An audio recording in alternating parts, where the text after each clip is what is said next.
You're listening to The Scrimmage with Daniel Hargrove and Justin Domashevitz.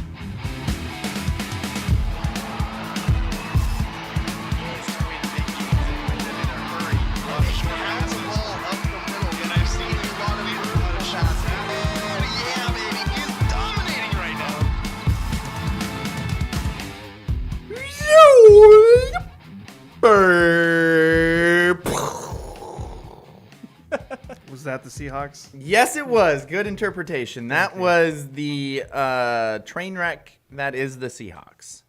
The whole season. I know it's game 3, but just You also said when there was 12 minutes left, well, that's game. Yeah, it was game. What happened after that? Nothing. Yeah, they lost. Yeah, but it wasn't even close. Like you said, 3 plays later, that's game. Actually, the whole thing was when I was trying to tell you, no, Russell can get it. I was setting up that joke because I was gonna be like, no, we can do it. I believe in this. And then when the first bad thing happened, I was gonna be like, well, that's game. That's well done because that was true, but I didn't get it because we were on a message. And I didn't see you say that. And also, I think we were delayed. One of us was behind the other, and I couldn't tell what play you were on at the same time. Yeah, because you said that's game, and I was still in a commercial break. Yeah, no, and I was like, what's game? What happened? Oh, no. It's like the one time when I realized you guys were on a delay, and then you kind of said, hey, can you stop kind of indicating what happened before it happens? And I was like, oh, yeah. And then I started messing with you. Yes. Like, wow, I've never seen anything like that before. Anyway. I'm Justin Domashevitz. That's my co-host, Daniel Hargrove. You're listening to The Scrimmage. We also have our trusty producer, Andrew Gross, here with us, and we got a great show for you today. And I'm not going to talk much because I hate all sports right now, except for basketball. But you're going to talk the whole time because it's you. So let's get it going with the 2-minute drill. Let's go. Huddle up. Gotta hurry. Hey, 2-minute situation. 44 seconds. Hand the ball around. Gonna do it right. 3 jet Buckeye. Don't worry. 3. The 2-minute drill starts now. The Seattle Mariners will host the MLB All-Star Game in 2023. Daniel, how big a deal is this? It's a huge deal, and it's apparently something that happens every 21 years for the Mariners franchise. I saw that, or is it 22 years? Yeah, every 22 years. Sorry. Happened in 1979, then 2001, now 2023. So it's going to be a while. That's a good rate because there's 38 MLB teams. That's true. Did you say 38? 30 MLB teams. Sorry. Okay, yes. So it's a huge deal. It doesn't happen very often. If you get a chance to go.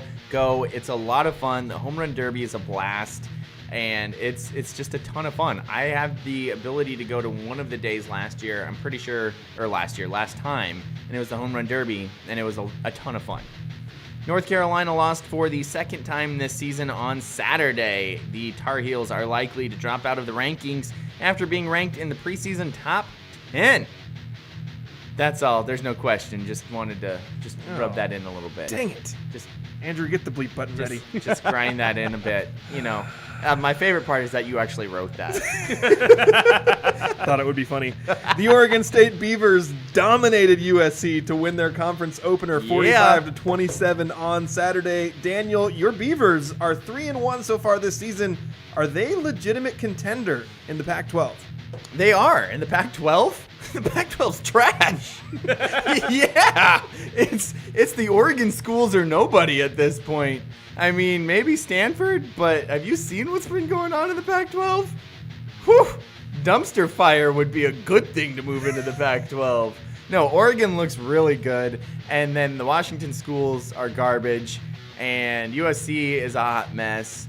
The Cal's not great. Both those schools are bad. Yeah. Isn't UCLA better this year? They're better. Yeah. So they might be in there too, but they're in the South. So in the Pac-12 North, I think it goes through the Oregon schools at this point, and it would take an upset for Oregon State. But ever since they inserted their new quarterback, they've been awesome. They've had 3 straight games where they've scored over 40 points, and one of those came against the USC Trojans. For the first time in 61 years, by the way. We won at the Coliseum. Congratulations. We beat them at Reser Stadium multiple times. But down there, just good. Streak ended. I'm not happy for you. I'm so happy. Jacksonville Jaguars quarterback, not Gardner Minshew, said he will not play timid despite him sucking real bad and turning the ball over 9 times. No wonder they traded all of the other quarterbacks away from there because he turned it over 9 times. Sorry. In his first 3 NFL starts. It's still a lot. Get us the buzzer. Sorry. Justin, the number 1 overall draft pick, said the turnovers won't change the way he plays, but should they? I'm not rooting against Trevor Lawrence, but I am rooting against Urban Meyer because I really don't like that guy. But I think for Trevor Lawrence, if you turn the ball over 9 times in 3 games, you might want to change something. I like how I was acting as if it was 9 times in 1 game. I really wish it was. And then I read the rest of the question. Was that because you hadn't read the question? Yep. Classic Daniel. Yeah, it's been a while since I've done that. Planiel. During the intro music, I was like panicking trying to read through the questions, but I only made it through the first 2. Yeah. My bad. That I shouldn't have put that Oregon State question in the middle. I should have known that once you answered that, you would be on too much of a high. Yeah, just to do everything like gone. anything competently. It was out the window from there. Andrew, when I asked you to buzz us in the middle of the question, I wasn't joking. I just wanted the segment to be over. I do think what's happening in the Pac-12 is kind of interesting. I mean, the Huskies won this Did they? past week, but they've been overall really bad. Yeah. I guess it's hard to make too much of an assessment because conference play just started. So you got like Oregon, Washington, and Oregon State are all tied at 1-0 in conference. Yeah, but I mean USC and Wazoo played last week, didn't they? Or was that wasn't that last week? Yeah, because USC drubbed Wazoo. Right. But as far as the 3 teams that are 1-0, they only have 1 conference game in. And it's been hard to get like a real feel for how good anybody is. And this college football season just in general has been really weird. That's for sure. I mean, I don't think anybody saw Clemson getting upset by NC State. And Oregon beating Ohio State, that was a big surprise.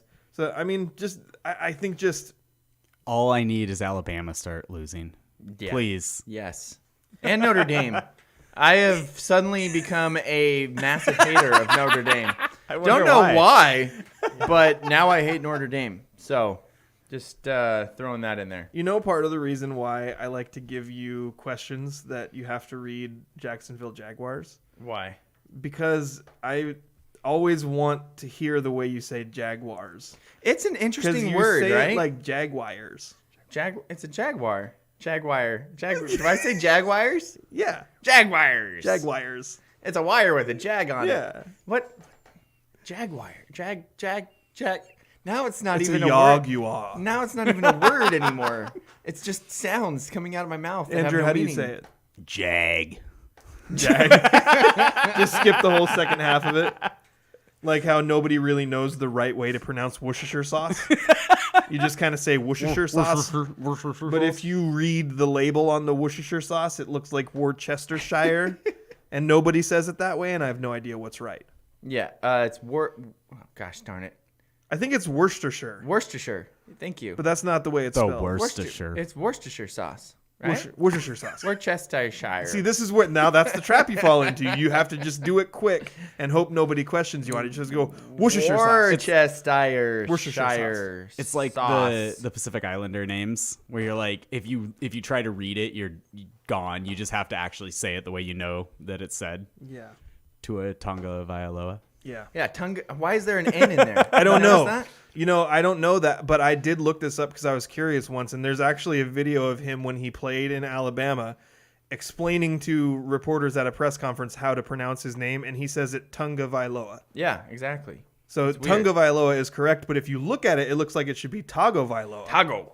Part of that, to be fair, should be- is you should just change it because to Taco the Vailoa. languages weren't originally, I don't think they were written at all originally. So they've been like You're just shoving old languages from the Pacific Islands into just English made letters. all that up. There's a lot of old languages, probably like super old languages that weren't written originally too, Yeah. right? Yeah. Okay. That just crossed my head. I don't know how many. I don't know can't how speak many today. currently being Jaguars. used. Oregon but- State won.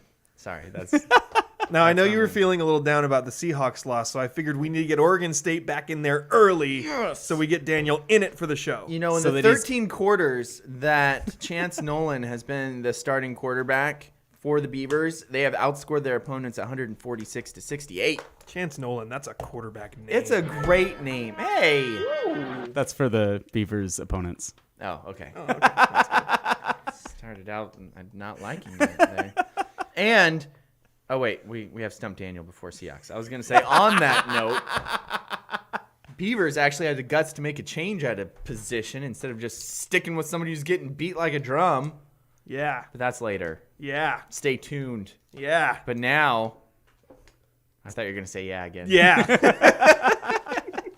Serving questions up on a silver platter where the points are made up and the rules don't matter. Time for Stump Daniel. Daniel, Yes. Yeah. you've been on a pretty good streak lately. Yeah. Yes.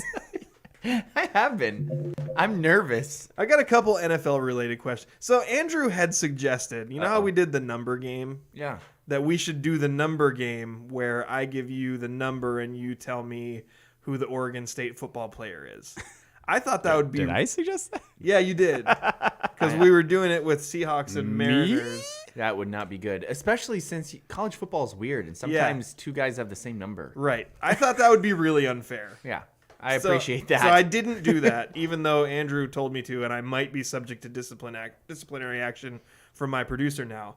But I just picked a couple of fun facts of things that are happening in the NFL right now. Uh-oh. I'm just going to dive right into it. I don't like fun facts. Daniel, Yes. which NFL team turned the ball over in each of its first 3 possessions today? Whoa. Each of its first 3 possessions. I know for a fact that Daniel napped until the Seahawks game, so Yeah. I did watch Red Zone for a little bit during church. Ooh. Wait a minute. Oops. Are you sure that's something you want to have admitted out loud? I probably shouldn't have. People listen to this, huh? People listen to this, and aren't you like on your church's leadership board? You're like the modern equivalent of a deacon. You can stop throwing stuff at me. Daniel threw his pen. I am disinclined to acquiesce to your request. Daniel has just taken the 5th. Daniel, you can shoot. I'm exercise gonna your go 5th with Amendment the- rights about that. I saw the Cardinals were down at one point to the Jaguars, so I'm gonna say the Cardinals because something weird had to have happened there, right? Well, Daniel, that's incorrect. Darn it! It's actually one of the last teams you would have possibly thought. The Kansas City Chiefs. That was gonna be my next guess because I saw that weird things were happening there, and my fantasy team did not do well this week. In fact, the first turnover in the Kansas City game was absolutely insane.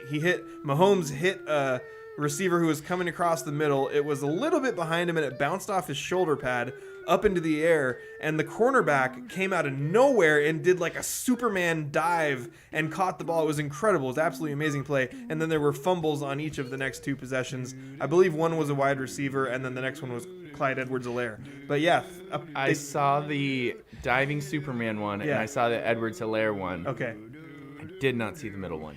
yeah, Darn it. I saw it, but I don't remember what it was. But you're wrong. So congratulations. the important thing. Yeah. Now here's the next one. Okay. Daniel, Tom Brady, Okay. has Sucks. he thrown? I hate him. And I don't hate anybody. As you might see, now you've changed all of the verbiage that I can use now that you have thrown out that piece of information earlier. Sorry. It's terrible humor. Tom Brady, Yes. did he throw more touchdown passes in his 20s, or has he thrown more touchdown passes in his 40s? Whoa.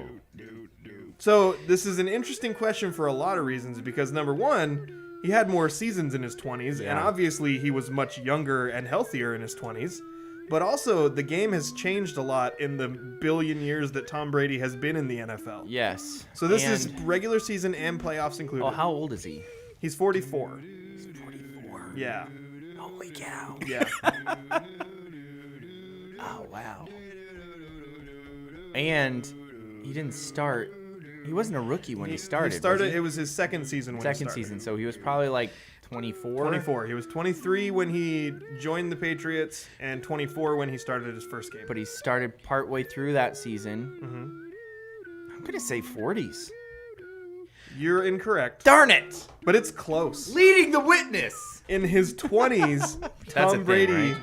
threw 167 touchdown passes, including regular season and playoffs. In his 40s, he has thrown 155. So he's gonna pass that. He's going to pass it at some point this season. But just think about that for a second. That's bonkers. It's absolutely insane. Yeah. By the way, this segment brought to you by the law office of Jeffrey A. Damashevitz. So that's why I threw in a little law term. Good job. Nailed it. Now, just as an extension of this question, Tom Brady's 155 touchdowns after the age of 40 is obviously an NFL record. Yes.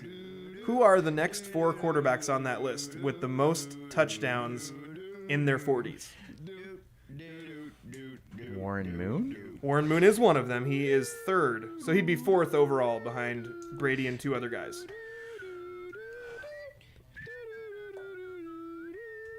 Brett Favre? Brett Favre is 3rd. So you got Tom Brady, another guy, then Brett Favre, then Warren Moon, then another guy. Peyton Manning? That is incorrect. Really? Yeah. Well, Peyton Manning kind of, when he hit 40 was kind of when he went yeah, okay. down the tubes. Are you giving me another guess? Well, yeah, you can have one more. Yeah, one more. If you don't get this guy who's right behind Brady, you're going to feel dumb. Am I going to feel dumb? Yeah. I don't like feeling dumb. Well, you've bounced back a little bit because you got those first 2 things wrong, but you did get 2 of these guys. There's only 4, so. I'm trying to... There's 2 people I want to guess. Okay. I feel like one might be Producer, stupid. can we give him 2 guesses, or do we need to limit him to 1? That's up to Justin, the How- leader of... You can have 2 guesses. Drew Brees. Drew Brees is 2nd on the list. Okay, gotcha. Good. I forgot how old he was. Okay. For some reason I always thought. And then the other thing I was going to guess was Randall Cunningham? Not he Randall play- Cunningham. He was not old? I don't think so. Well, he was pretty old when he was playing for the Vikings. He's but- not on this list. Okay. The other guy is Vinny Testaverde, which I would have been pretty impressed if you had gotten that. That guy was a legend. But just as a fun fact to go along with this, if you combine all 4 of those guys, the amount of touchdowns that they threw in their 40s, it was 159. So if Tom Brady throws 5 more touchdowns, he will have thrown more touchdowns in his 40s than the next 4 guys on the list combined. You know, I dislike Tom Brady so much. In his 40s! There's no way to dispute it anymore. That he's on steroids? Yeah. He's definitely on That's it. steroids. That's it. That's what quote-unquote TB12 is. Oh, human growth hormones. It's his brand of HGH. They figured out a way to get it past all of the NFL HGH testing. Have you seen the show Living with Yourself? I watched a little Was bit that of it? that. Is that Was Paul Rudd? that it? Yeah, that's okay. it. all right. Did I lose? No, I think you won. You won. Good job, Daniel. I'm gonna say I lost there. You got 3 out of a potential 6. Oh, it's not bad. Not your best showing. Not your worst showing. Yeah, I'm getting emotional. would you stop? We haven't had a show since this, but I figured the listeners should know. Since I had the privilege of working with Ian Cope and doing a broadcast of Monty's game against Cascade Christian, Ian was talking in the pregame. It was the first time that Roddle Field had full stands and a band and a cheerleader and everything, and he was talking about how amazing he was. And I threw out I'm not going to lie, I'm getting a little emotional here in the pregame as a tribute to my co-host Daniel Hargrove. That's a jerk I tried to get so Ian said he was going to try to get me a recording of that game, and I was thinking we could clip mine, and then we could have both of those. I was that Andrew wondering could play. why Ian told me to save both the game and the pregame of that one for you. It's like, why would Justin want the pregame? Who cares about the pregame? I'm not going to lie, I'm getting a little emotional Yeah. here. Anyway, there's a nice little joke in that show, in that Netflix show, Living with Yourself, because it's about like cloning yourself. Yeah. and Tom Brady is walking Yes. out of the cloning place, and it's like the joke, like that's how he keeps so young and fresh. I watched Rejuvenation a few therapies. episodes of that show, and I thought it was really interesting, and then I got bored, and I stopped watching I it. could see that happening to you. Yeah. I do get bored easily. There were several minutes without an explosion. Just minutes. No upon high-speed minutes. chases, nobody throwing a ball. Like, what am I watching here? Oh my gosh, Andrew said we're experimenting with the live streaming of the podcast. Are we live right now? Yes, we If are. I pull this up on my phone, you sent a link. I'm gonna pull this up on my phone. I I'd have be- made a terrible mistake. jump into some Twilight Zone. You didn't if I send wa- it to, how come It's us. how come you only sent it to Daniel? You didn't send it to me. This is like that scene in. I feel so left out. This is gonna be like that scene in Spaceballs. When Where does we're this like, happen? when is this happening? Is this in the future or is this now? That was 10 seconds from now. Rewind. Fast forward. Oh, that's creepy. Wait, I'm almost to that point, I think. Yeah, look, now I'm watching myself react to seeing myself Andrew, for the you first have made a time. huge mistake. Sorry. Between the two of us, you definitely should have sent that to me. Yeah, my bad. Instead, you didn't send it to me at all. You didn't even send it to both of us. You No, only I sent it actually to Daniel. sent it to my family, and unfortunately, Wow. Daniel is a part of my family. Unfortunately, Daniel's a part of your family. Wow. Okay, so my feelings were hurt a minute ago because I felt so excluded, and now you just said, unfortunately, Daniel's a part of your. Overreaction. I just commented on our chat. What did you say? I said, hey guys. Let's respond to that guy. Hey, Hargy13. Hi. Thanks for watching our live video. How many viewers do we have? One? It says three Three. right now. What? Yeah, who's One of watching them's this? mine. Oh, And one of them's me. Somebody's watching out Somebody's there. watching us. Oh my gosh, that's I'm a little amazing. scared. We should talk about something so we don't lose that one viewer. that Yes. we have. Okay. Yeah. Seahawks. That's what's next, right? And now it's gonna say we're only two For viewers. those 'cause I gotta get off. listening to the podcast, we are Train wreck. experimenting with live streaming on YouTube, and you can watch on YouTube next week. Sometime on Saturday after the football game. Yeah, Watch Sunday. our Twitter. Sunday, yeah. Yeah, there you go. Everybody but me will get a notification that we're going live. Yeah. Well, that's probably because you didn't subscribe to our channel. I did subscribe to our channel. Scribe. He says. Probably. You scribed it. Let's talk about the Seahawks. Okay. No, It's no, bad. no, no. All right, We Andrew. don't need to. Are you guys gonna make me do this? Yes. By myself? Yep. They're bad. Yeah. All right, can we move on? Okay. No, Do seriously. you think that it is an overreaction at all to say that how the next 2 or 3 games go and how the organization deals with these 2 losses and whatever happens over the next couple weeks is going to determine whether Russell Wilson is a Seahawk next year? Do you think that's an overreaction? Wow, you just went next level. Well, Jeez. you said it's a Gosh, you- I was talking about overreactions of like this season being over and not making the playoffs, and you're jumping to like apocalypse now. It's the same thing. If they don't make the playoffs, do you think that Russell Wilson is a Seahawk next year? Is he under contract? Yeah. He would have to be traded. I believe he is still. Yeah, no, he definitely is. I don't How know. Yeah, but bad it would do you be think this- possible. Like last off season, they couldn't do it because the cap hit was 40 million. I think it's more like 13 million this time around if they did it this coming off season. So it's possible. I'm not saying this is happening. I'm saying this is a big deal. Like, they should not have lost these 2 games the way that they lost them.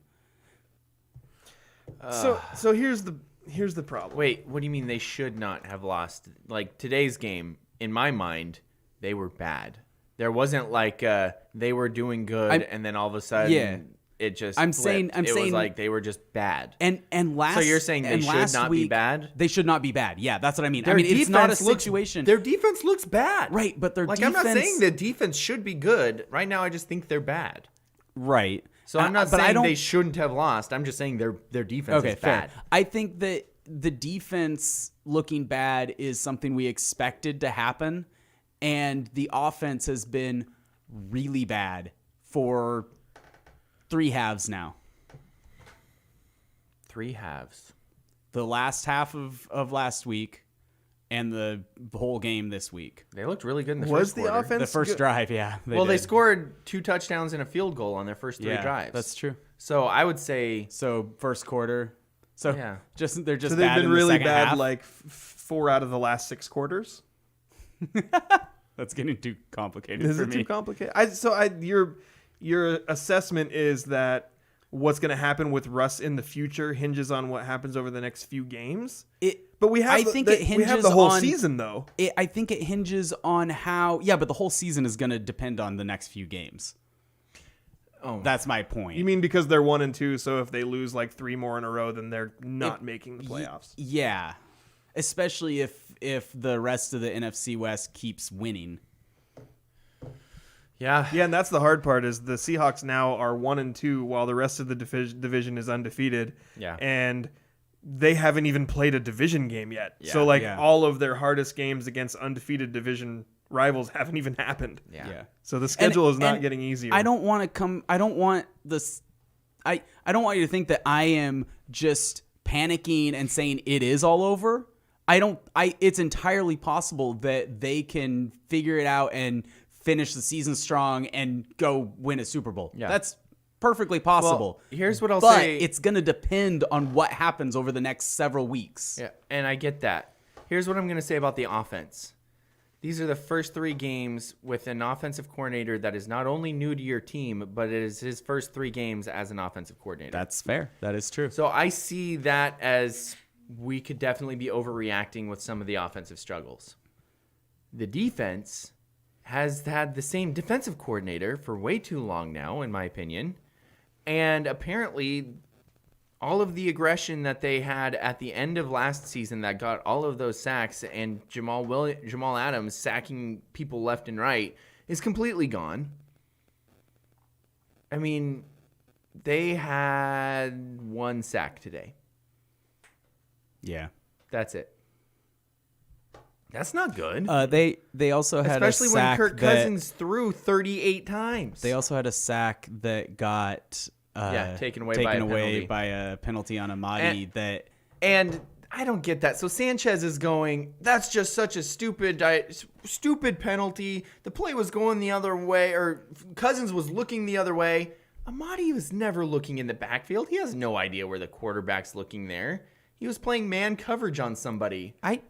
There's no way for him to be like, oh, Cousins is looking the other way. I guess I better just let this guy run away from me. I'm not saying he should have held the guy. He was looking into the backfield. He was riding the receiver, and the receiver tried to release across the field. He just held it. Like he just didn't let him turn. In my view, and I could be wrong in this, in my view, the receiver was here, quarterback's back here, and he was holding on to him like this, riding him that way. It was one hand, and he was looking off of him because he was passing him off. He wasn't even really covering him. He was just contacting him and then letting him pass. Well, either way, it was stupid because he should never have hooked his shoulder pad. Yes, but it was not stupid because like Sanchez absolutely drooled the entire time. Cousins is apparently a master of looking off one way and coming back this way. So in his view, that would be really stupid for a cornerback to then go, oh, Cousins is looking that way. I guess I won't play defense over here because it doesn't really matter. Anyway, he made way too big of a deal about that, in my opinion. But Daniel was mostly just hating on Mark Sanchez because USC just lost to Oregon State. That was a lot of fun. I got to admit. Also, at one point, my sister, my wife was listening to the game because as she was like making herself Pat lunch. County stuff right there. Yeah. Hey, be careful. We're alive down, Justin. So I don't apologize. No. Okay, so she's making lunch and she goes, "Are you listening to the Vikings broadcast?" And I was like, "No, I think it's mainly broadcasters just talk about the offense. And the Vikings happen to be on offense." And then the Seahawks got an offense and pass completion to Gerald Everett. Really nice play, breaks a tackle. And I'm like, oh, now Sanchez is going to get all excited about this guy like he's gushing over the fullback for Minnesota for some reason. And he doesn't say a word. And I go to court and I was like, huh, maybe this is the Vikings broadcast. It was bizarre. Anyway, that was just a minor pet peeve to this defense just being a whole bunch of hot garbage. So- and and why I- Trey Flowers is still starting, I have no idea. And why they don't put somebody else in to give them a shot while he's getting beaten like a drum, I don't get. Why do you just continually let it happen over and over and over and over again? Well, he did make one nice play. Do you have a nomination or Sidney Jones. okay? I know He I would be asked the that in our first chat guy- and I didn't ever see if you answered. Yeah, Sidney Jones. Yeah, that was what I said. Was Uh-oh. Sidney Jones. Daniel took off his... Oh, he's taking off his sweatshirt. It's so hot. He's getting hot. You so can hot tell here. Daniel's getting mad when he's taking off his headphones, Yeah. his hat, and his Getting sweatshirt. emotional, not It's gonna just lie. too hot. I'm trying... So I'm in... roasting down here. in my mind, and we're like, there is all this little stuff we can go through and pick out in this game. Like, bottom line, they stunk. Yes. They were the worst team on the field. Yes. And they lost. Yeah. So I started thinking, because Andrew's question was like a really big picture I know. thing. I'm not ready to go So, there. but the thing is, okay, Well, so that's- I thought to myself, Yeah, just that's give why I was me wondering. 1 second. I thought to myself, wait a minute, are we overreacting here? Because in the Russell Wilson era, the Seahawks have started 1-2 before, Really? 3 times. Okay. So I'm gonna go back and I'm gonna tell Did you just look that up? Yeah, I did. Nice. Because I remembered- Did we overact like this every Good time? work, this guy. because I remembered. Wait a minute, they've started 1-2 before. Okay. But let me tell you the results of it, because it's kind of mixed. Like, Okay. it's not super encouraging. Okay. Like, overall, if you look at the success of this whole era, these are 3 of the least successful seasons. Ugh. So in 2015, they actually started 0-2 and then won their week 3 game to get to 1-2. Does it say the teams they lost? to? Yeah, they lost to the Rams and the Packers. Okay. And then they beat. And then they beat the Bears, and then they actually that season was interesting because they lost 2, won 2, lost 2. Okay. So they actually started 2-4 Wow. in that season, and they finished 10-6 and won 1 playoff game against the Vikings, and then they got eliminated against the Panthers. Was that was the Vikings, the Blair Walsh Right. Freeze Bowl game? Yes. Yeah. So that was 2015. So I mean, in the scale of Seahawks success, that is definitely one of their less successful seasons. In 2017, they lost to the Packers, beat the 49ers, lost to the Titans. So they started 1-2. That was the season they went 9-7 and missed the playoffs. The very next season, 2018, they started with a loss to the Broncos and a loss to the Bears, then beat the Cowboys in week 3 to get to 1-2. And that was that Bears game. That was Schottenheimer's first year, Okay. and that Bears game was the pick 6 game. And in that season, they went 10-6 and lost in the first round of the playoffs. So while like we're looking at this and going, oh, they started 1-2, that doesn't mean that they can't fight. They've proven in the Russell Wilson era, and throughout that time, like there were better defenses, but there was a lot of mediocre defenses once you got to that 2015 to 2018 range. Yes. So they're dealing with that. They've proven that they can go get to the playoffs, but those seasons where they start poorly are not the seasons where they went and had deep success. So it is like, while I don't want to overreact to the point that, oh, the season's over, I'm not encouraged that this is a team, based on what we've seen on the field this season, that is equipped to make a push into the playoffs. A deep put, yeah. Yeah. So what does that mean with Andrew's big picture, super duper scary question that completely blindsided me? How bad do the Seahawks have to be this year for Russell Wilson to take off? So, Like, are you saying if they miss the playoffs, he's gone? it feels like that's a strong possibility, but I do want to I want to temper that by pointing out that I think it has more to do with how he feels about how the team, especially probably the front office and the coaches, react to if he feels like he's being set up to succeed and things like maybe they just couldn't get a good enough start or something, then I think it'll be fine. I don't even if he felt, I think it's all about his feelings. If he feels like that. I'm in a good spot, I feel good about where we're going to be going, I'm confident that we're going to keep getting better, then everything's good. If he's going, man, we gave it our best shot, and I don't think this coaching staff has the like I don't see how they're going to get any better and I don't see how they're going to make me better, then I don't think he'll be around. Yeah. So what's rough in this, my nitpicky problems from the previous game, one of them was Chris Carson not getting the carries. In this first half, he had 10 carries for like 70-some yards. And I was really excited about that. Nice touchdown, right? Yeah, 76 yards, I think. He finished with 12 carries for 80 yards. And so you would say, oh, wow, they really went away from him. But they had one drive that I think was close to a 3-and-out in which he and they had gave him the ball on first down. And that was his 11th carry. He also then went out with a hamstring briefly. Yeah, and then their next drive, they gave it to him immediately again. So it's not like they didn't try this time. It's just they didn't have the ball in the second half. And part of that, because full disclosure, I missed more than half the game because I had a family function. But when I came back, it was already starting to spiral out of amok. And Russell, Wouldn't you want it to spiral out of amok? That's an Office quote. Oh, okay. So, see, sometimes you say things, and I should just assume. I just assume anything Justin says is an Office quote. Yeah, that's a good point. One of my first impressions of the game was Carson gets stuffed, Russ makes a bad throw. So, like, at one point later in the game, too, Daniel, you pointed out Cousins made a really nice throw on a blitz with a defender right in his face. And it was like, it wasn't the exact same play or the exact same throw, but it was a parallel to the throw that Russell Wilson missed a wide open receiver when he had pressure in his face. Yeah. And that was a play, I believe it was a third down play that would have kept a drive going and get some kind of positive momentum. Yep. And he had Freddie Swain and he just flat out missed him high. Yep.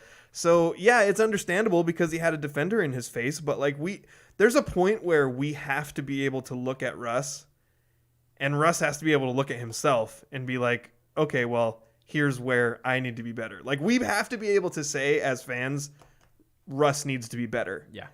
And there are instances of that in these games. Absolutely. I have Russ on a super high pedestal, Yeah. and I get annoyed when he makes a mistake. One mistake. And I'm like, you can't do that. You're Russ. Exactly. You're one of the highest paid quarterbacks in the NFL. If you're going to walk around like hot crap, which he does, like he carries himself. Like, I mean, he's a humble guy, like outwardly, Yeah. like the way he handles himself when he has conversations with people.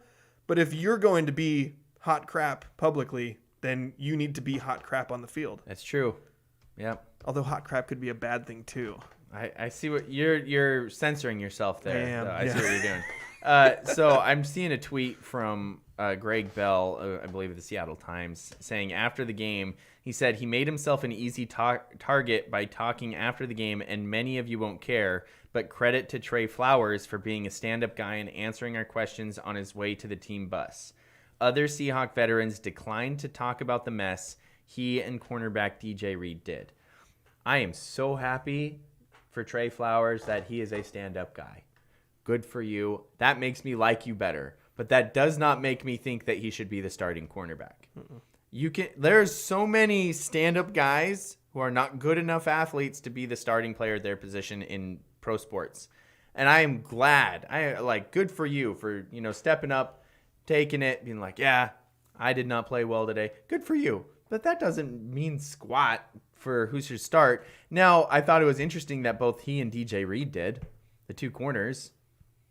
Maybe they felt kind of responsible for it, to which I say the defensive line probably should have as well. Yeah, I mean, they got basically no pressure. Exactly. You mentioned only one sack. When I pulled up the box score when it was a little bit after halftime, I believe it was no sacks, or maybe it was right before halftime, no sacks, one QB hit. Yeah. And that was it. Yep. And that's not going to cut it. It's not acceptable. It's not enough. Especially with all of the players that they brought in to be part of that defensive line rotation and how much they've invested there. And why did they change anything? Because it looks completely different from the end of last year. So I don't understand why they're just like, oh, we don't have to play this way anymore. Let's go back to doing what we did before. That's what it feels like, too. So is there something frustrating. specific in the defense that you were noticing that's Well, first of all, it seems like they're bringing Jamal Adams less, and the few times that they do, he's not timing it up very well. Like I've seen him a couple plays, at least 2 or 3 times already this season, where he's running into a linebacker, while he's trying to like run around and then the play starts, and he literally runs into a linebacker that's dropping into a zone, and then starts to scramble after the quarterback. I'm like, well, that's not going to work. But it seems like they're bringing 4, maybe 5 a lot more often than 5 or 6 than they were at the end of last season, when they were like, we just have to get after the quarterback no matter what. And that was when the defense turned around and went from one of the worst in NFL history to becoming one of the better defenses in the league last year. Yeah. So, well, anyway, I mean, encouraging things from the beginning of this game, Freddie Swain's good. Like, I know that I wanted John Ursula last year, but Swain made a heck of a catch on a slant on a 3rd down conversion early in this game, and he actually ran the fly sweep pretty well, because D. Eskridge is scarily out for the 2nd week with a concussion, and that's never something you want to see. Multiple weeks out with a concussion. That means it's probably kind of a gnarly one. Yeah. And a lot of times a gnarly concussion ends up being a really long-term thing / a recurring thing. Yeah. So that's not good. Absolutely. But, I mean, there's going to be, I really don't want to go like super overreaction on this, because it is only week 3 out of a 17-game season. They do have another game this year to get right. It's just not an encouraging sign when we're looking for, like, we're at a point as Seahawks fans where you have this core and you have your quarterback and your window is limited.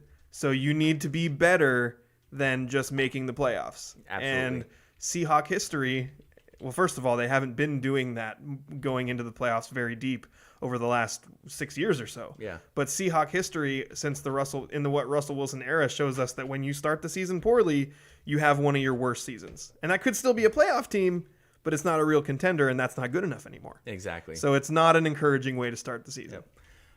One thing I will admit, an early fault, an early prediction or want that I was wrong on, I feel like. I miss KJ Wright. I miss KJ Wright real bad. The Seahawks in these first few games are getting killed with screens. And KJ Wright was amazing at sniffing out a screen and eating it. And that also comes along with a new rule this year in the NFL that I didn't know about before the year. But have you heard him talk about how if big offensive linemen are out blocking for a screen, a DB can't take out their legs? Yeah, you can't go low anymore. That's a new rule, yeah. That might change my desire to play DB if I couldn't do that. What are you supposed to do? You weigh 180 pounds and you have a 320-pound behemoth in front of you. You have zero chance. What are you supposed to do in that situation if you're a DB? Run around them. And then the running back runs past you for 20 yards. You literally have zero shot there. So your objective as a defensive back there is just to take that lineman out of the play. So that's why you're going low? Well, yeah, you're trying to create some debris so that lineman can't flick you away and then go block somebody else.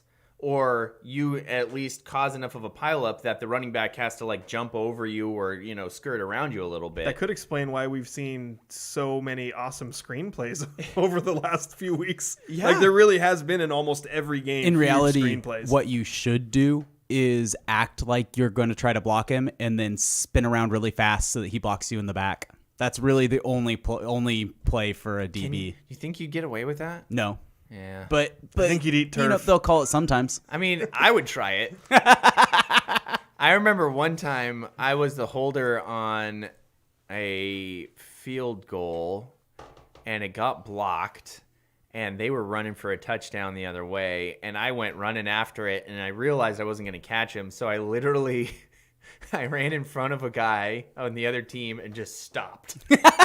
And he bumped into me, and I went flying, and I rolled over to the official, and I was like, ah! And the guy just shook his head at me, and I was like, yeah, I had to try.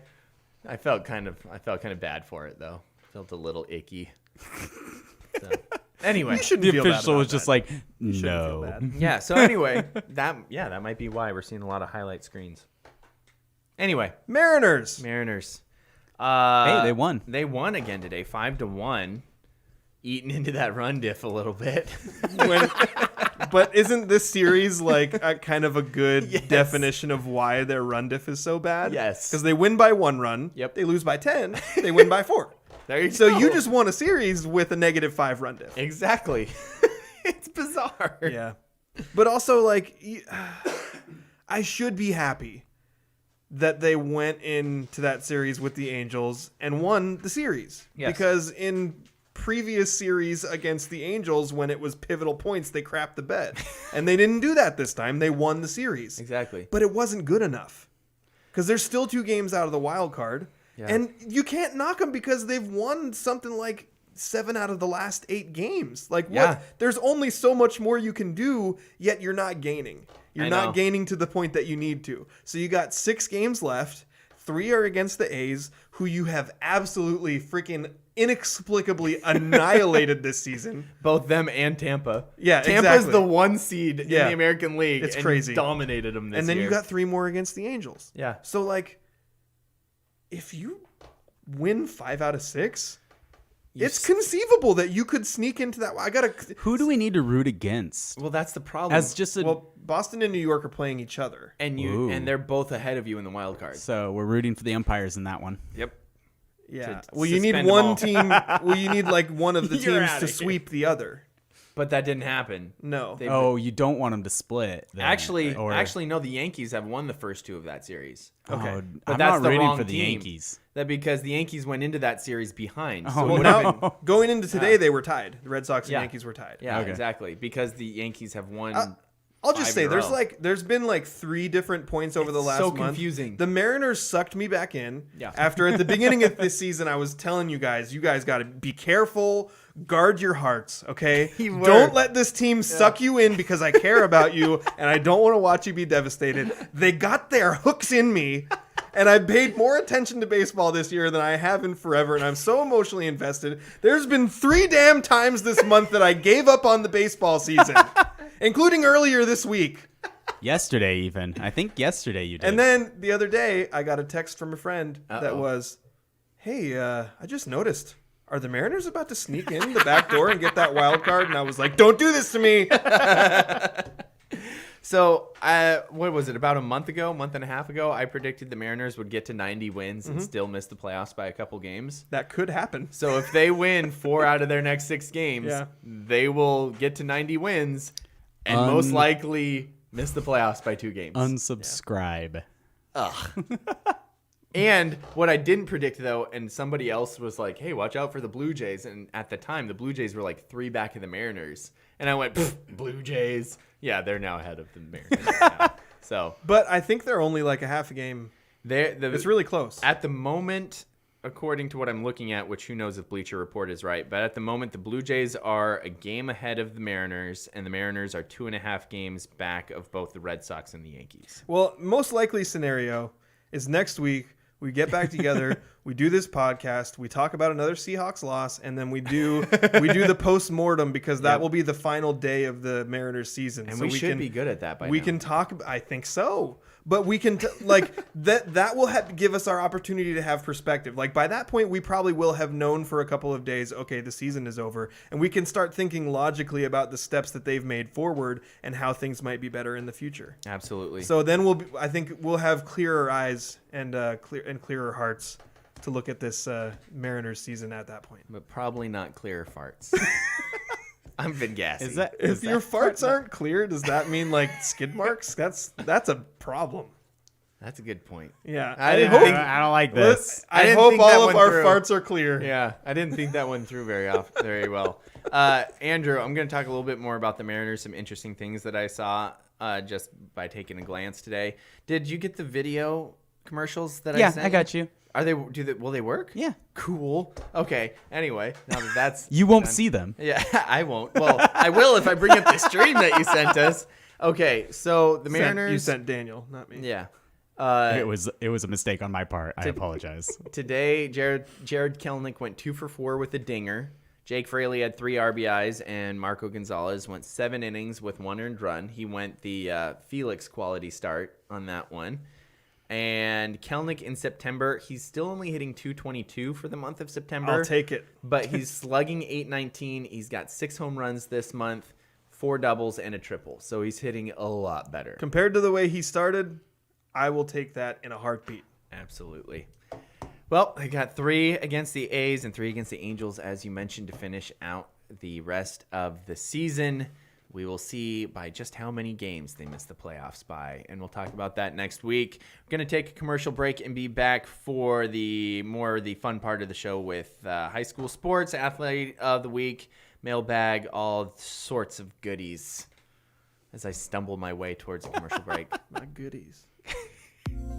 Do you have a legal situation and need someone on your side? Let the law office of Jeffrey A. Domashevitz be your advocate. If you've been the victim of medical malpractice, suffered a personal injury, or need representation with real estate law, small business law, or estate planning, let Jeff Domashevitz put his 29 years of experience to work for you. Call Jeff Domashevitz today at 360-612-3991 or visit domashevitzlaw.com. That's DAMASIEWICZLAW.com. Oh, man, I was really hoping that we'd get to the commercial on our video before. There's a little bit of a delay. A little bit of a delay there. You guys get to see the delay now. Yeah. Anyway, Sorry for what's the up delay. next? Oh, I'm still watching the video. Yeah. So we got some local sports to talk about. Yes. Do you want to do athlete of the week before, or you want to do it first, or do you want to do it after I the feel like roundup? we always have this discussion as we're doing it. Yeah. I feel like this is like the 4th time we've done that. This is letting the listener behind the curtain about how much preparation we do. Yeah. In our pre-show meeting, we did not mention this. We talked about other stuff that Yeah. was not show related. That's true. And also pre-show, we also did not talk about if Andrew got the video commercials that I sent them as well. So yeah. we're going to do athlete of the week. And yes, we're going to go with the nominee that you put in there, even though it kind of makes me feel bad. I'm going to record you saying this so I can put it on TikTok. Hold on. Oh, no. Again, we're letting the listener behind the curtain. Wait, what am I saying? That I'm allowing you to go with who you put as the nominee? Sure. Yeah. Say whatever on your heart. It makes me feel bad. But Well, at least we don't have to apologize to this guy anymore. yeah, see, that's the thing. Here's my thought process. I read who it was and went, there is no way we are putting another player for this team as the athlete of the week. And then I saw the game that he had, and I was like, there is no way we can't give it to this person. Yeah. And then I was like, wouldn't it be hilarious if we didn't? And we said, sorry, Isaiah. Yeah. He could be the new Trace Ridgeway. Yeah, but I mean, the athlete of the week is Isaiah Pierce because, oh my gosh, what a game that he had against Castle Rock. Yeah, and you want to read the stats? Are you still filming my face? Yeah. Gosh. Okay. So Isaiah Pierce for the Montesano football team is our Ole Penn athlete of the week as he had 18 carries for 254 rushing yards, 2 touchdowns, and he plays good defense, 11 tackles as well. Oh my gosh, what a game. What a week for Isaiah Pierce. Yeah, and I had the privilege of watching that game in person. And as it was happening, I had a friend sitting behind me, and I remember I just kept turning around to him and being like, how many yards do you think Isaiah has now? How many yards do you think Isaiah has now? And there was a point where we were like, is he over 200? Yeah, he's way over 200. I mean, the kid was, and it's really, we knew going into this season that Isaiah was going to be the centerpiece of Montesano's offense. I mean, I feel like we knew that was the most likely scenario, but he has exceeded my every expectation so far this season. In the first 2 games, he eclipsed 100 yards in both of those, scored, I think, 2 touchdowns or at least 1 touchdown in both of those games. But to come out with this kind of explosive performance, 254 yards, the 62-yard touchdown run that he had, he got down the sideline where there was a ton of traffic. And it was one of those plays where I was looking at it going, okay, well, he's going to get run out of bounds by either that group of guys or that group of guys or that group of guys. He managed to somehow in this tiny little sliver of space and come out the other side just like a rocket. And I think the thing that stands out the most about Isaiah when you watch him play is just that explosiveness. He has the acceleration. He has the power. So when you watch him on defense, the guy hits like a freaking jackhammer. He just, every time he gets a chance to load up on somebody, it's one of those ones where like you watch their helmet just kind of get rocked by how hard he hits them. So, I mean, he's a really, really impressive athlete to watch play. He hits people and you kind of have that reaction to go, ooh. Yeah. And that happens every now and then when I'm broadcasting a game, and I found myself apologizing to Ian because every now and then his calls will be littered with ooh or because there's hits like that out on the field. Yeah. The Bulldogs have a couple of those guys. Mateo Sanchez is another one, man. Yes. He is as only a junior on this team. So you get another year of Mateo Sanchez over this, and he plays middle linebacker for that team. He is a pro at getting off blocks. It's really amazing, just the strength of that kid. But Isaiah, I mean, offensively, defensively, he was absolutely all over the place in this win for Montesano. And it's kind of a bummer because we were looking forward to watching him and his twin brother both dominate. Yeah. But Isaiah by himself now, as Isaac had an injury, right? Yeah, knee injury. Yeah, so Isaiah definitely picking up, I mean, enough rushing yards there for both. Yeah. So, I mean, he's carrying the rock enough for both of them right now. He's our athlete of the week, Isaiah Pierce. Congratulations, our Ole Penn Real Estate athlete of the week. We did have I nominated another person, and Ian told me, you better not, Isa told me, do not let Daniel make me the athlete of the week. But wasn't that a sick goal? Dude, it was really crazy. That was like a 40-yard goal. Yeah, and it was like the goalie was helpless. Yeah. Like it was one of those ones that you see where it's just so high up in the air and it's almost impossible to defend it unless you go inside the goal. It was such a crazy play. It was perfect. Incredible accuracy. Yeah, go check out the video that Ian Cope posted of his daughter making like a 40-yard goal in a soccer game. He was like, come on, it can't be. They were already up 7-0. And I was like, true, but I wanted to bring that up because it was such a crazy shot. Does Monty have a kicker? Yeah, Mateo Sanchez is the kicker. Is he good?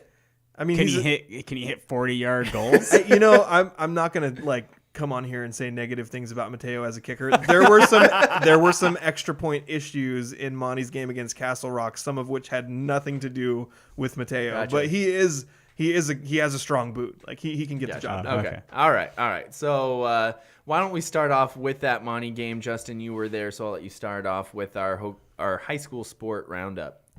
All right. Words. Montesano defeated Castle Rock at Castle Rock 38-22 and used a 20-point third quarter to open up a 38-8 lead, then held on through the fourth quarter. Isaiah Pierce led the way for the Bulldogs with 254 rushing yards and 2 touchdowns on just 18 carries. Pierce also led Montesano with 11 tackles. Jack Holmstrom recorded 2 interceptions and caught a touchdown pass from Jaden McElravy. McElravy added 2 scores on the ground, and I should mention the Bulldogs' other touchdown was a fumble recovery in the end zone by Jacob Stahlstrom. Whew. Well, I'm only going to read stuff about the first half in this game, but before Elma won 66-25 or 26, who knows? 20-something. Yeah. Depending on which media outlet you listen to. Yeah, Elma racked up over 450 yards of offense and scored 45 points in the second quarter alone. Is that physically possible? It was. I was there. I suffered through it. This reminds me of Little Giants, where the guy says, when I'm done with you, you're going to be farting out of your mouth and talking out of your butt. And then the other kid says, is that physically possible? That's what I think of here. How do you physically score 45 points in one quarter? Well, they scored 66 in the half. They were up 66-6 at halftime. Carter Studer was 4 for 5 for 102 yards and 2 touchdowns throwing the ball. Renee Duran had 4 catches for 102 yards and 2 touchdowns. 4? Tutties. Yeah, 4 catches, 2 touchdowns. Conan Baxter, Athlete of the Week alum, had 10 carries for 98 yards and 2 touchdowns. And he had the worst average for yards per carry on the team.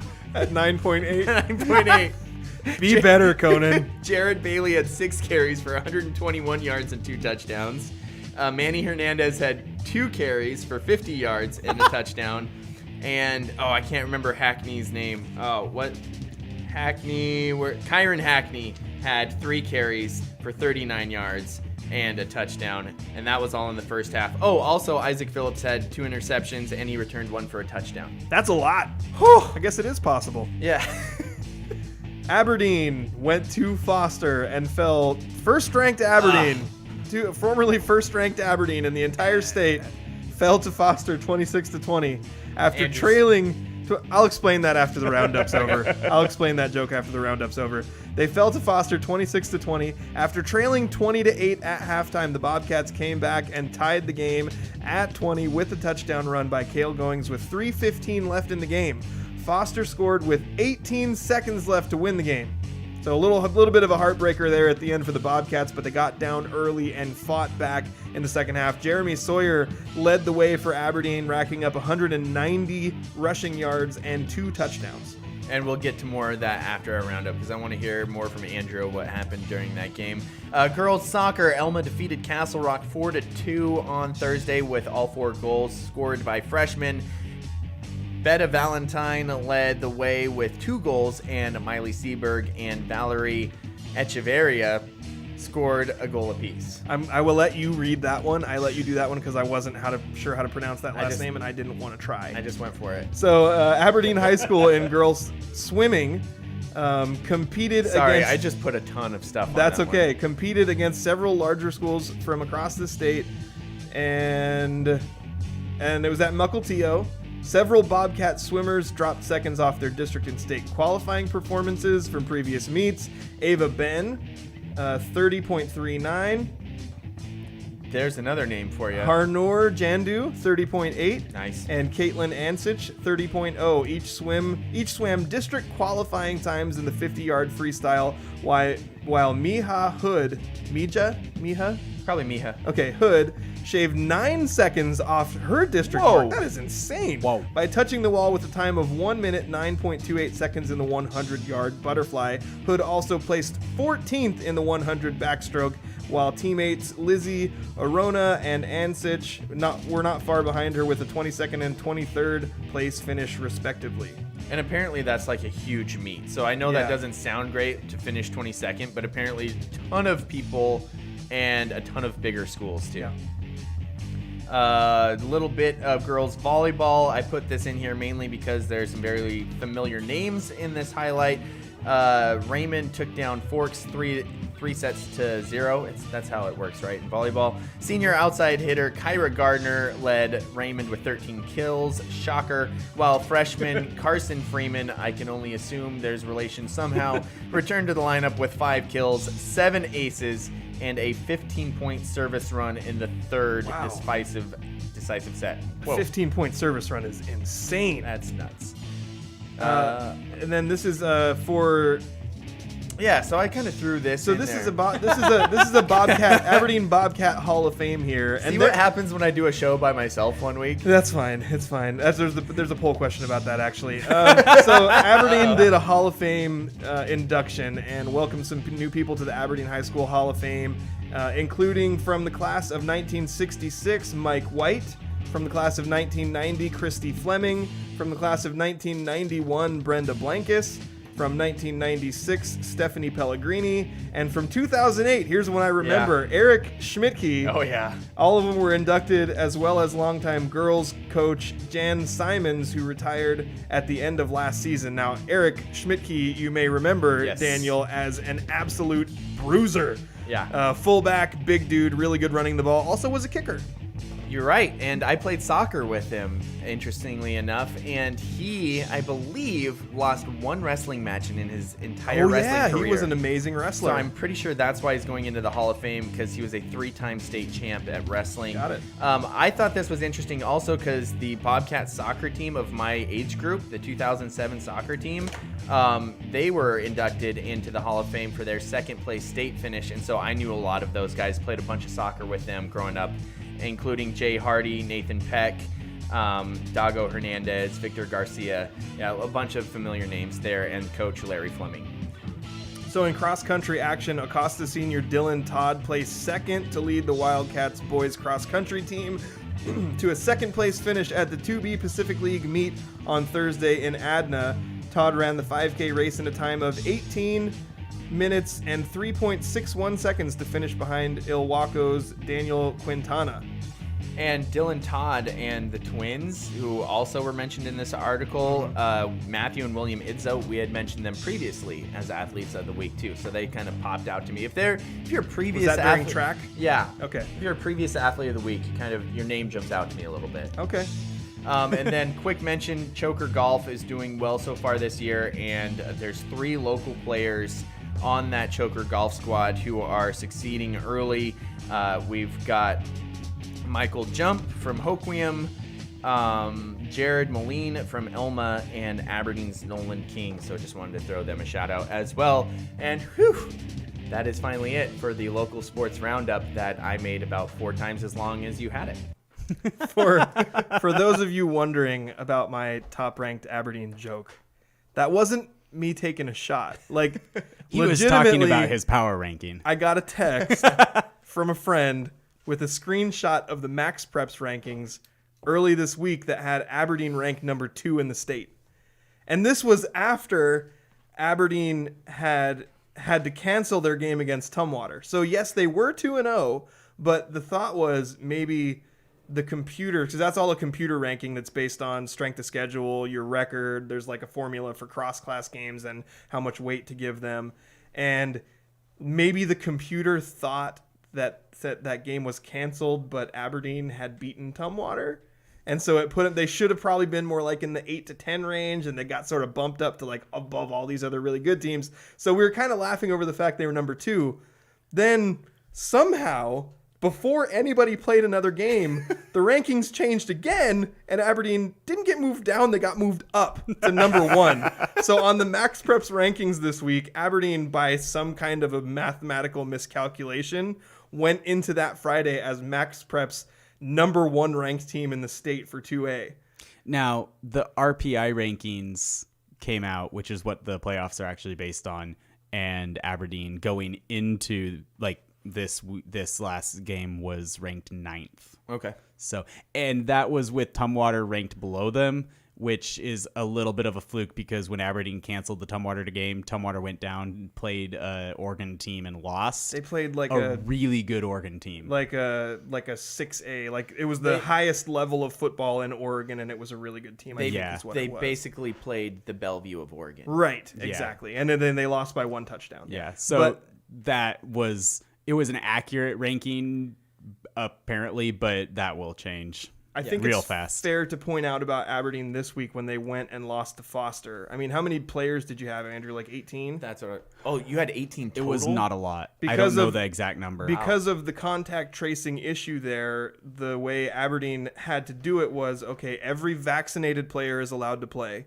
And then they went through and did contact tracing as like the school did. Like you sat by such and such in class or whatever, you were in contact with this person. So a whole bunch of people got wiped out by contact tracing. And in fact, there was, what I heard was that there was possibly even a kid or two that had COVID, but was able to test negative and come back. But the contact tracing kids couldn't come back, even if they tested negative, because they had to have a certain period. So like, because of the way these rules are all convoluted and weird, they ended up with what was described to me as a skeleton crew of kids to go play this game in Foster. They also didn't have their head coach. Wow, I didn't know that it was a skeleton crew. I Yeah. knew that they were missing some good players, but I didn't know that the whole it was. Well, they that still low had of Jeremy. numbers. They still had their starting quarterback, Cale Goings, and they still had their lead back in Jeremy Sawyer. So at least we know they had that.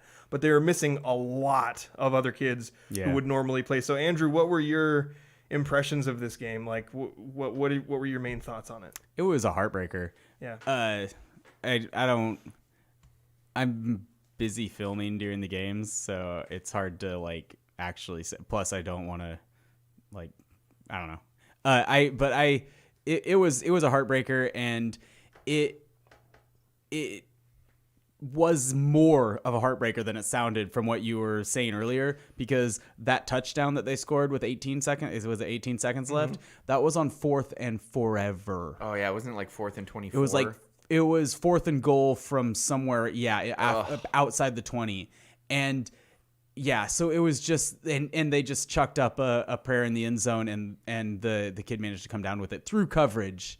It wasn't like like he got loose and Yeah. but so it was just like just a complete heartbreaker to come back in the second half and then not quite get it done. Well, It does stink especially- to lose. But I was one thought, and then Okay. you say whatever you want. I was just going to say I think it's incredibly impressive to have that kind of a game where you go in knowing, okay, we're down our head coach, we're down other coaches, we're down all these guys, and then you get punched in the mouth and you go down 2 scores at halftime, and how Yeah. easy it would be to like mentally move on in your head. And they didn't do that. Like the players came out of the locker room after halftime with a fire in their bellies. Like they came out ready to Yeah, go. they came out really and well fought back in the and second half. tied the dang game. Like that's so incredibly impressive to me. So I'm not huge on moral victories, but if there were such a thing as a moral victory, like this has got to be one of them. Yeah. There was You also basically said what I was gonna say. So there was also I there said was it first though. there was a lot of chippiness on well, I guess there was probably chippiness on both sides, but there were quite a few penalties called and situations that maybe could have been called penalties that were just getting, ignored or not ignored, but like they can't call it literally everything every time.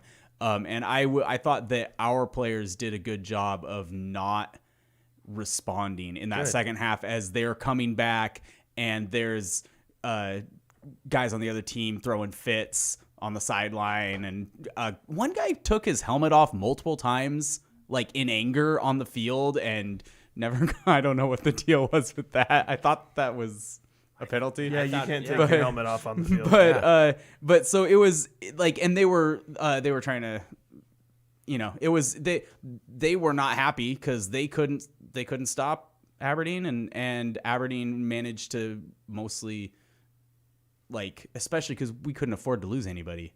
yeah, So That's I thought impressive. that was worth noting as well. I really appreciated it Absolutely. from a coaching perspective. Definitely. Like, No, that's huge. Yeah. That is very huge.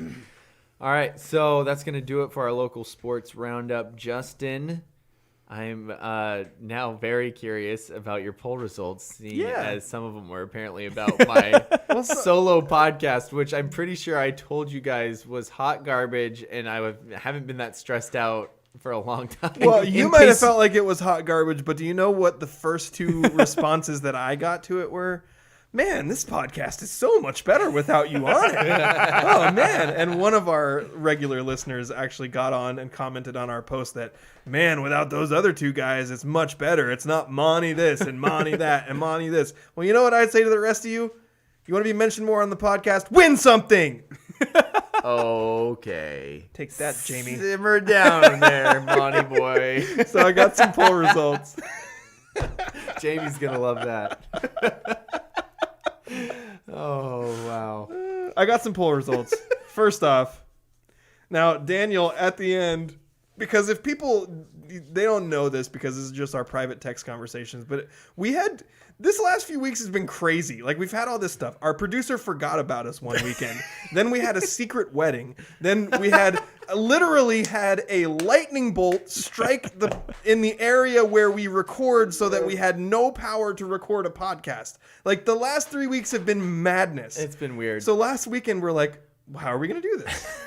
And I was like, okay, well, we need to do Athlete of the Week and we need to have a podcast. Daniel, why don't you just record a solo podcast? It'll be fine. And then I'll do Athlete of the Week. So then when Daniel did my nickname at the end of the show, it was Justin, Daniel, just record a solo podcast. Everything will be fine.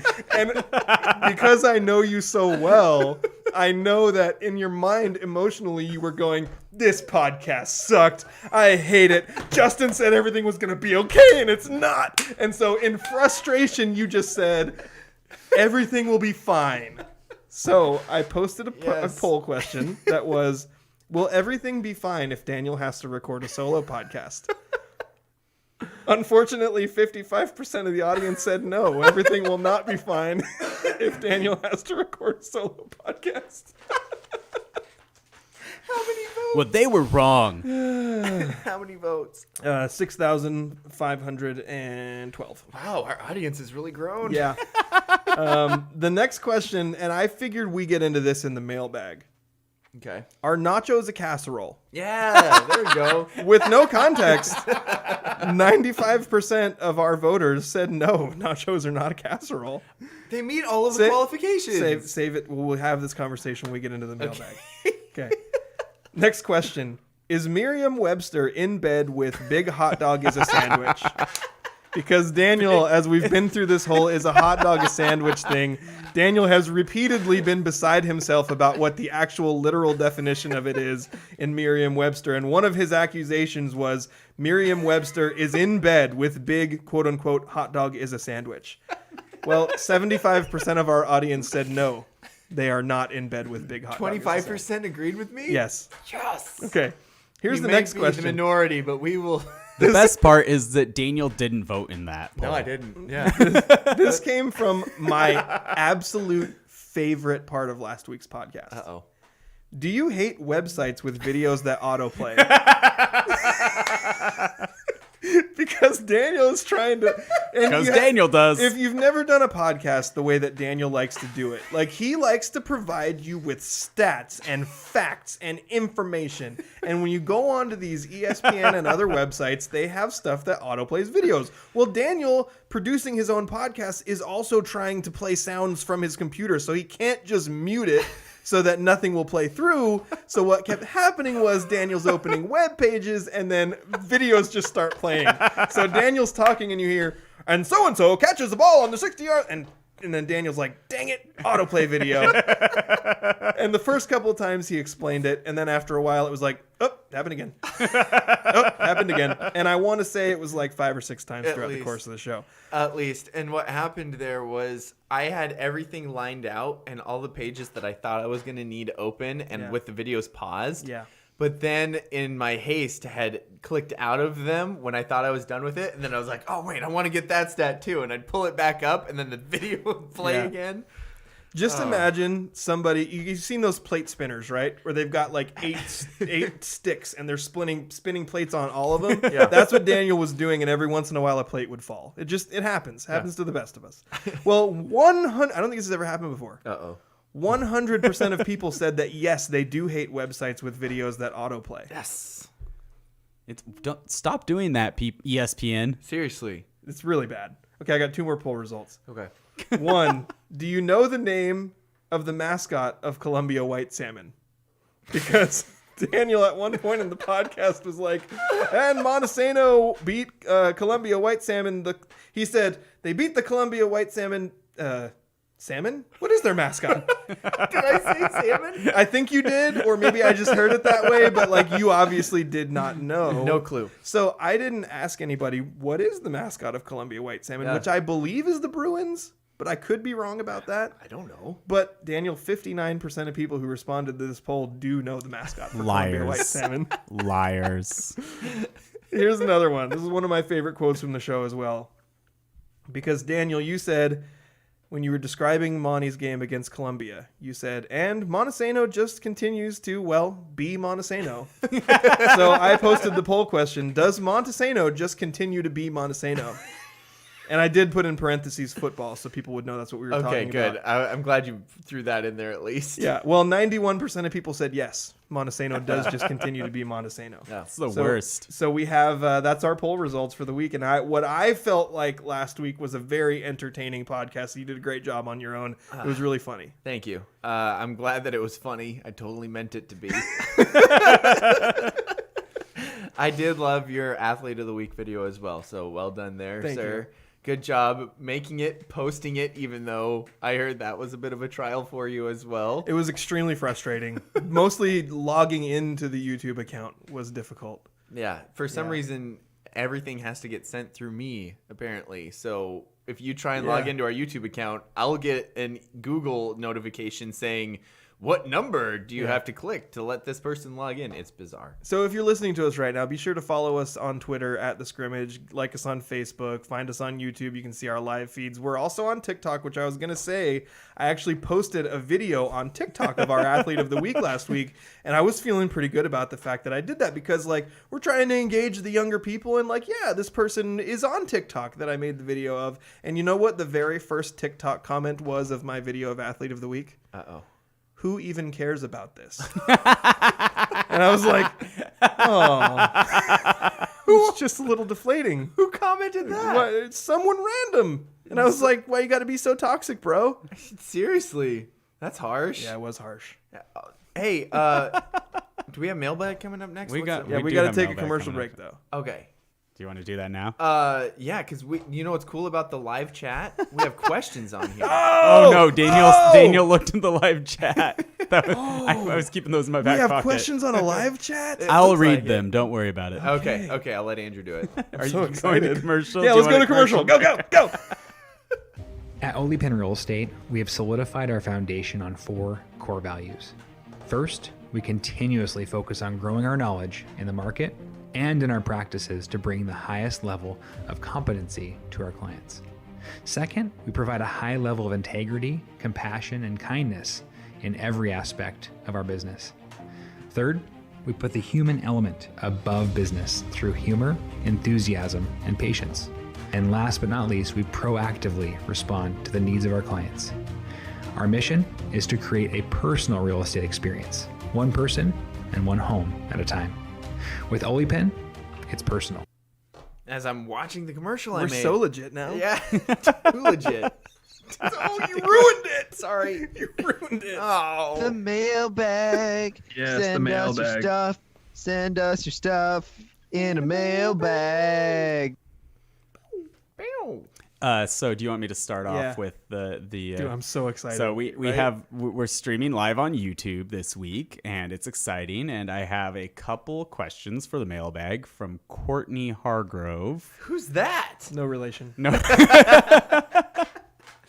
and her first one is actually from someone else. This is from Anchor asking for a friend. Have you ever been jolted awake by your own fluff? Your own toot. fluff? Your own toot. Oh, yeah. Have you ever farted and woke yourself up from it? No, I haven't. Have you? No, I haven't. But my son did this morning. It was really funny. So I'm laying in bed watching the Seahawks game on my phone and my son is in like a little crib thing next to me. And I'm in bed to try and like be there in case he needs me to rock him or something. So my wife can get a nap in because she was up a lot of the night with him. And all of a sudden, from the crib next to me, I just hear.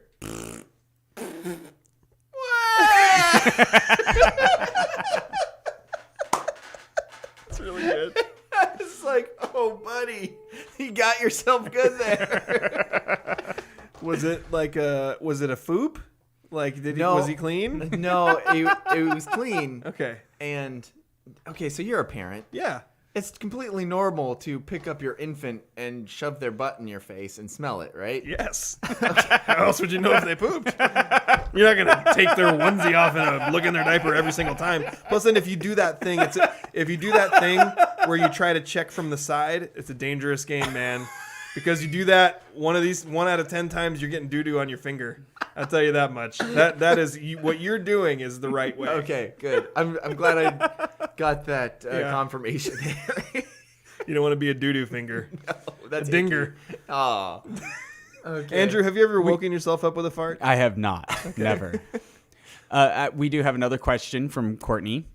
She wants to know, what are your go-to happy places to bring you up after a hard loss? I usually just wallow in them.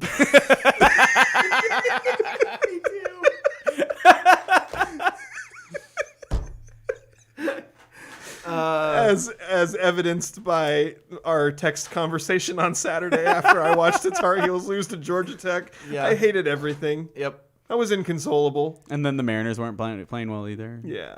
It was too late for you to go to like Jeans or Grizzly Den or I had a Grizzly Den burger on Saturday though Ooh. for lunch. So this is a sidetrack, but can we talk about burgers? Oh yeah. Okay, so No. we I went to I will say quickly, I also wallow in my losses. A happy place that I should go to would be like Grizzly Den or Lighthouse or Jeans. I thought she meant like an emotional happy place. Oh. Like, you know how Happy Gilmore goes Daniel to his eats happy his place? sorrows. I do. Because for me, it would just be a 6-pack of mango White Claw.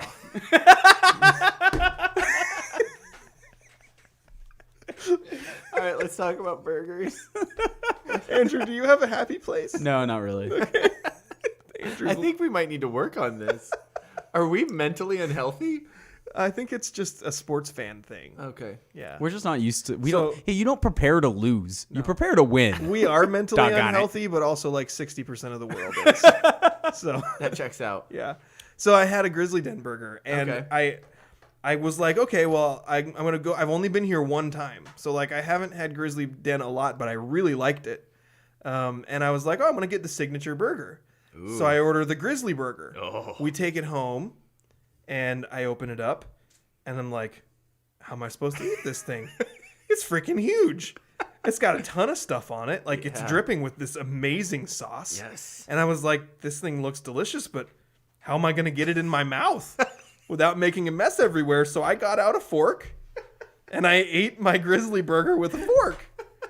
And I'm not going to lie, I didn't feel great about it, but it was so good. And then also, like, I had ordered some fries. This Grizzly Den, the Grizzly burger is so huge that, and I'm a good eater, I ate the whole thing and I was full, and I ate like 4 French fries. Whoa. I mean, that's what So, Grizzly I have a burger is question. legit. If you eat a burger with a fork, does that make it a salad? Is it a burger salad? Is that what you're trying to it say? seems like it would be. A ballad. What kind of fries did you get? I 'Cause got the there's crinkle 3 cut ones. Oh, Don't they have the that's the only fry I the wouldn't cross recommend cut ones, there. right? Like Yeah, the waffle fries. waffle fries. Those are the So, best. My younger son got the seasoned waffle fries because he had been there before and gotten them. Yeah. And was like, when we went back there, that was what he was excited about. Yeah. Like, oh yeah, I want to get a blah blah Yeah. blah burger. Will you please get me the seasoned waffle fries? He was really excited about it, Yes. and they're really good. I tried one of his. But I like the Also, crinkle cut fries. The crinkle cut fries they're good. They're solid. But they also have home style fries, which are like potato wedges. Yeah. Those are good too. But the Or crinkle like cut JoJo's? kind of, but smaller. Oh, okay. I didn't know they had those. Are they more like, they're kind of like steak fries, or are they more like a potato wedge? They're kind of in between steak fries and a potato wedge, Okay. I guess is what I'd say. But the Grizzly Den has like gone through a transformation since when I was a kid. Mm-hmm. The one of the things that they kept from when I was a kid is the waffle fries because they're that good. And I was like your son. Like when I was little, I was like, I want the waffle fries. Yeah, super good. No, Yeah. the waffle fries are absolutely the best. Yeah. See, this is actually a really good transition into what's our final mailbag Yes. topic, which There you is, go. Daniel, what you brought up last week, which, Yeah. if I'm being completely honest, I don't think you actually believe. But you're like, you're on a mission now where, Wait, the okay, casserole thing? I guess if a hot dog is a sandwich, then nachos are a casserole. So I want to give Nachos you... are absolutely a casserole. Yeah, so, There we go, so yeah. So, like, for those This of isn't you... a ridiculous opinion like the sandwich hot dog For opinion. people who might have started last week's podcast and been like, oh, Justin's not on, click, I'm hanging it up. For Hey. people who didn't listen to the whole thing, Literally no one. briefly explain what your argument is for nachos being a casserole. Well, my argument, and I gotta say, my wife, Courtney, said that maybe I should actually look up some things. And then she was like, no, you tend to not need to make sure you're right before you say something. You like to just go with it. And I said, absolutely. The Hargrove confidence. But yeah, so a casserole is a meal that is cooked in a dish, and it generally has some sort of starch to kind of hold everything together, like potatoes or flour or something like that. And I was like, all right, there's your chips, grain. It could be noodles too. So I was like, there's your chips. Also, you can have meat in it of some sort. And I was like, good nachos have meat. And then it was like, and it can have veggies on top. And I was like, there you go. And then it said, oftentimes casseroles have cheese melted and sometimes crunchy on top. And I was like, this sounds like nachos to me. So nachos is a casserole meal, but did you hear did you know that the dish, like the actual dish you cook the food in? I did not. That is a casserole. Yeah, I didn't know that, but that was, I think, where I was mind. going with this, because were you saying, you didn't directly come out and say it, but I felt like you may have implied, are you cooking nachos in a casserole dish? I do. When you bake yes. nachos, you're baking them in a casserole dish. 50% of the time. Otherwise, it's just a baking pan or Yeah. Paper plate. in the microwave. No, I don't do, because when I make nachos, because I mean, come on, let's be honest. If I'm making cheese food for myself, we all know I'm going ultra lazy, cheese, tortilla, microwave, my mouth. But if I'm making Because nachos, as you said before, the tortilla is just a vessel to get melted cheese in your mouth as quickly as possible. exactly. Yeah. But if I'm making nachos, my wife's involved. She wants nachos, so we're putting it in the oven like civilized people. And most of the time, we do double layer nachos, and then I'll use a casserole, which apparently is a dish. And I think that's where I had a slight disconnect on this, because when I bake nachos, I never use a casserole dish. I always use a baking pan. So if it's on a You do baking thin crust pan, nachos, not deep dish nachos. if it's Here we go. if it's on a baking pan, does it still qualify as a casserole? Because if it's in a casserole dish, I think there's no argument. The way you laid it out, that's a dang casserole. Yeah. But if you cook it on a paper plate in the microwave, or if you bake it on a baking pan, is it still a casserole? Well, you know how I love to get super minute with the details. And just like I said, if your hot dog bun breaks and it's 2 pieces of bread, then your hot dog's a sandwich. I'm going to say if you bake your nachos on a pan, then it's no longer a casserole. Okay. I think I 100% agree with you. I'm with it. Andrew, so I was a little surprised. Andrew's, wow. So even though I didn't check and see if I was right about something and just jumped right in, I got this one. Well, when you first said Yeah, it, like- I'll admit your powers of persuasion. When I was listening to the podcast last week, you first said it, and I was like, "No, come on, Daniel, no." And then you were talking, and I was like, "Okay, all right, maybe." And then by the end, I was like, "Yeah, you know what? I'm going to bring up this one thing about a casserole dish, and if he agrees to that, then yeah, I'd say he's right." All right. Basically, yeah, I like the way you make it in a casserole dish in the oven. The only thing I would add is that you could also, or you can also do nachos without ever baking anything. Melt, cheese sauce, whatever. And if you're doing that, I think it's a salad, not a casserole, because you're just piling stuff on the chips and then you're eating it. So you're just like putting a warm dressing over a salad by pouring the warm cheese over nachos. See, I don't do nachos that way, so I don't either. I detest cheese sauce. Yeah, I don't. I like it. I like it. Drink it. But as you guys were talking about, I was like, yes, because that's the kind of nachos that I do, is nachos in the oven. And then I was thinking, and I was like, of course, there's also the kind of nachos you get at the convenience store where you're like, pump the cheese on top. Yeah. That's not a casserole. That's a salad. I agree. Yeah, salad. Do you eat salad with your fingers usually, though? Yes, I do. If it's a chip that's salad like- with cheese sauce. Yeah, a taco salad with chips. Yeah. Okay. All right. No, like a taco salad with lettuce, though. You're using a fork. Did you guys? Chips. You use chips to scoop it. I've never done that with a. If it's a taco salad that the base is lettuce, I've never done chips. Oh no, you totally do with a fork. Yeah. Okay. I think. I mean, that's how we used to do it at I the would Lighthouse say when I that you made those. need. I would say that you're putting too much lettuce and not enough beans and meat. Well, I mean, the construct of the salad and how we prefer it. Yes. Did you guys see during the Seahawks game how Taco Bell is running with the whole hot dog is a sandwich debate thing?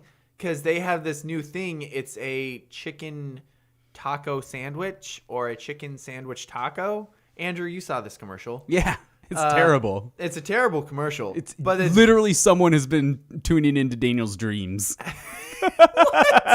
It's clearly directly from Daniel's thought process. But it's about two people up on a stage in a debate, and one's like, no, it's a taco sandwich, and the other person's like, no, it's a sandwich taco. And I'm just like, what is going on? Daniel's like, what are you talking about? It's a hot dog.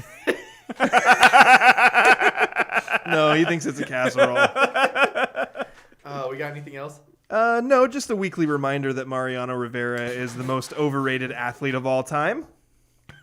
Besides that, I think we're pretty good. I think we can move on. I almost forgot to throw that in there. Yeah, just your weekly reminder. All right. So that's going to do it for our show today. we'll see how YouTube Live worked. And now does this just stay posted on our YouTube page? Yeah. Cool. So does that mean I don't have to do any work anymore? No, how much Yeah. work you do is up to you, Daniel. Well, actually, if you don't have post-production work, that means you can put more work into the pre-production of the show. Oh, but seriously, boys. I got some videos to edit. So, for my co-host, Justin, top-ranked Aberdeen, Damashevitz. And my co-host, Daniel, the top podcast post-producer, Hargrove. And so he's Andrew, the top-ranked during show producer. Gross. Daniel's brain is broken. Swing and a miss. Did I say that right? You've been listening to the scrimmage Just or producer. watching. Just or producing. watching the scrimmage? Yeah. Watching and listening, or listening and watching. They're always watching, Justin. Is there going to be new technology where they can also smell us? I'm going to have to shower more often.